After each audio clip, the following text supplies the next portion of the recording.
Fala galera, tudo jóia? Tranquilo? Mais um dia bonito aqui em Barrie. Hoje eu vou estar falando sobre um assunto que um colega me perguntou, né, ao longo dessa semana. A gente estava conversando sobre motos e o uso de motos aqui no Canadá, e ele perguntou: pô Marcelo, mas como é que é a questão de motoboys aí no Canadá? Eu falei: cara, não tem motoboy. E ele: como assim não tem motoboy no Canadá? Eu: não tem, cara, não é uma profissão que existe. E não tem. Ele perguntou: poxa, não tem entregador de moto, sei lá, Uber Eats, quem entrega comida e tal? Eu: não tem, cara, de moto não tem. Então hoje eu vou estar meio que conversando sobre isso, né, sobre profissão motoboy no Canadá, que não existe. Tranquilo? Então fica com a gente aí, vamos nessa, dar um rolê e bater um papo. Cuida!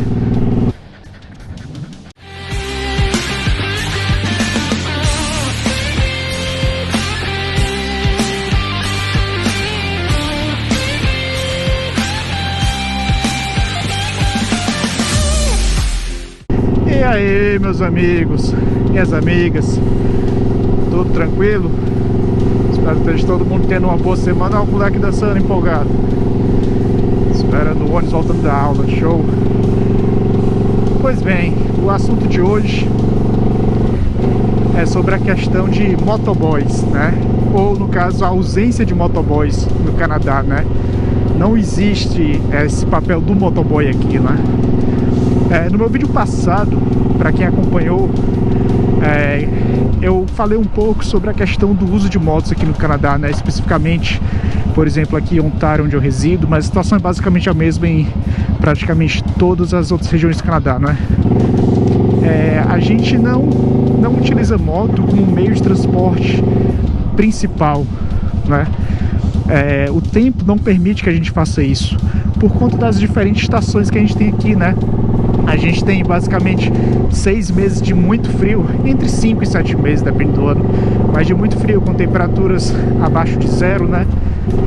Com muito gelo, muita neve, e isso torna praticamente impossível o uso da moto durante basicamente a metade do ano. Então, levando isso em conta, a gente meio que já consegue mais ou menos pensar por que não existe a profissão de motoboy, né? Seria basicamente uma profissão que só existiria durante metade do ano, né? Às vezes até menos da metade do ano. Não faz muito sentido, né? Como eu falei antes, né? Como o custo aqui é barato para carros e motos, acaba que não existe muita essa questão de a pessoa comprar uma moto para ser o seu meio de transporte e a sua ferramenta de trabalho. Quem compra moto realmente é porque gosta de moto e faz isso para ter um transporte secundário, né? A pessoa já possui um carro e agora possui uma moto como um transporte alternativo durante os meses quentes, né? Para poder passear, se divertir. É um hobby, é muito mais um hobby do que qualquer outra coisa. No caso do motoboy, é basicamente a mesma coisa. Ele não conseguiria trabalhar o ano inteiro com a moto, e a própria legislação, em vários aspectos, já é feita pensando nesse tipo de coisa. Por exemplo, o seguro para motos é obrigatório, assim como de carros, né? Aqui no Brasil não é obrigatório, mas aqui é.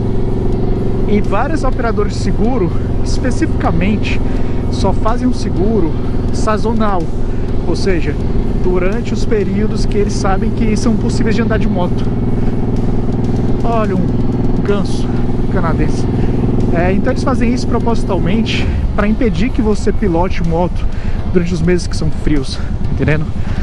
Uma outra coisa que é interessante é que você pode perguntar: os aplicativos de entrega de comida e coisas do tipo, como é que funcionam?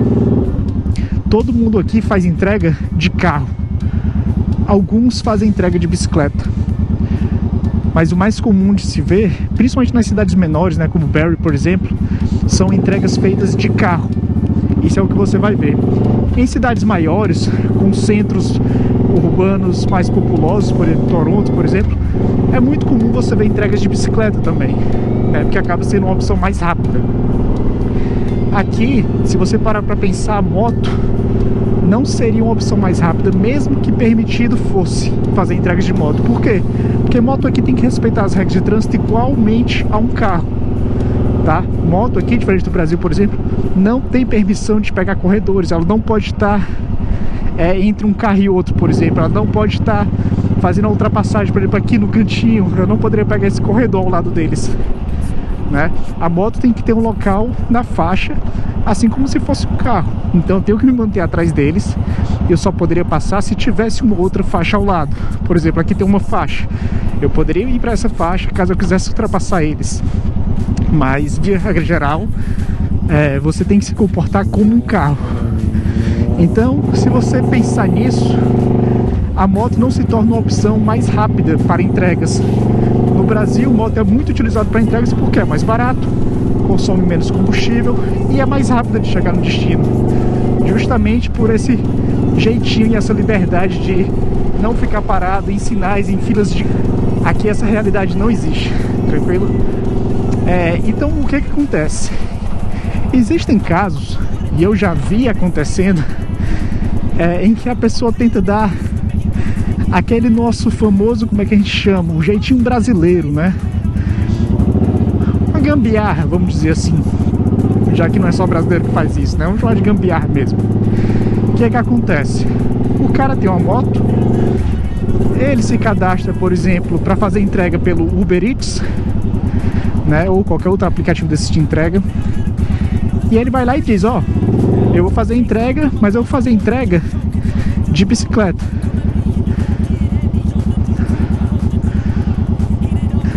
Tá? Então eu vou fazer entrega de bicicleta. Por que eles fazem isso? Porque se ele disser que ele vai fazer entrega de carro, o Uber vai exigir a placa do carro, o documento do carro, o seguro do carro e etc e tal. E a pessoa não vai ter se ela não tiver um carro, concorda? Então, se ela tem só a moto, ela vai lá cadastrar como se ela estivesse fazendo a entrega de bicicleta. E aí, para fazer entrega de bicicleta, ele não vai pedir nenhum tipo de documento da bicicleta, obviamente, não tem placa, não tem seguro, não tem nada, certo? Então o que é que vai acontecer? Ele vai lá, se cadastra como se fosse de bicicleta e vai fazer a entrega dele. E aí é que eu vi gente se ferrando. Por quê? A pessoa fazia isso com a intenção de entregar, na verdade, de moto, né? Pensando que o aplicativo não perceberia. Mas eles percebem, porque tudo isso é computado. Para quem já pediu comida nesses aplicativos, você sabe que você consegue ver um mapa, né, de onde a sua comida está no momento, né? Então, se a sua comida tá vindo mais rápida do que a velocidade que seria de uma bicicleta, eles percebem. Então automaticamente, muito rapidamente, eles sabem, opa, essa pessoa que não está entregando de bicicleta, não tem como nessa velocidade, entendeu? Então eles sabem que a pessoa está de moto ou de carro quando ela fez um cadastro para entregar de bicicleta. E aí, por conta disso, a pessoa é barrada na mesma hora do aplicativo, pode sofrer uma multa, etc e tal. Mas, basicamente, é isso. Não existe a opção de motoboy, principalmente por conta do inverno, que é muito longo. E os que tentam dar um jeitinho de fazer o serviço de motoboy, mesmo não devendo, acabam tendo esse tipo de empecilho, né, que os próprios aplicativos proíbem. Tranquilo? Então é basicamente isso. Motoboy aqui não existe. Show? Assim como nos vídeos anteriores, eu trouxe uma frasezinha, né, pra gente poder discutir aqui, uma frasezinha inspiradora. Essa frase é de um escritor e dramaturgo chamado Molière. É um escritor francês. E ela meio que, nessa frase, é abordada a questão do que é responsabilidade, né? Do que nós somos responsáveis por. E ele dizia que nós somos responsáveis não apenas pelo que nós fazemos, mas também pelo que deixamos de fazer, né?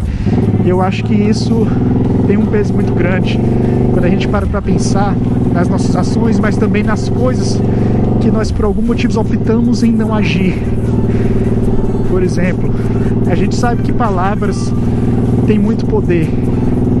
Palavras são capazes de muita coisa. Você com palavras ofensivas, você consegue basicamente destruir o psicológico de outra pessoa, né? Obviamente fazendo isso de forma intensa ao longo de um longo período de tempo.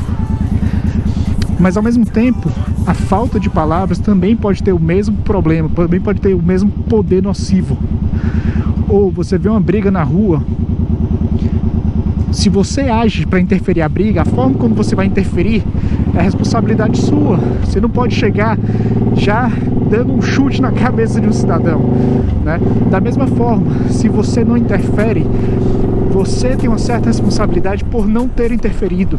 Obviamente, ninguém está falando que você tem que se colocar em risco e entrar no meio de uma briga, mas fazer uma ligação discreta para a polícia, comunicar alguma autoridade próxima, ou se você sabe, você mora num prédio, sei lá, você sabe que no apartamento vizinho existe uma história de violência, né, agressão contra mulher, contra crianças, e você não toma uma postura, não denuncia, você também é responsável por aquilo.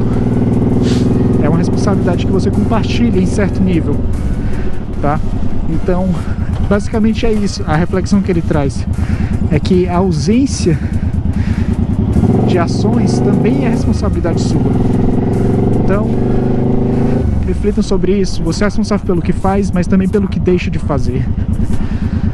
Afinal, deixar de fazer alguma coisa é uma escolha sua. Tranquilo, meus amigos? Com essa eu me encerro por aqui. Até a próxima. A gente se vê. Fui!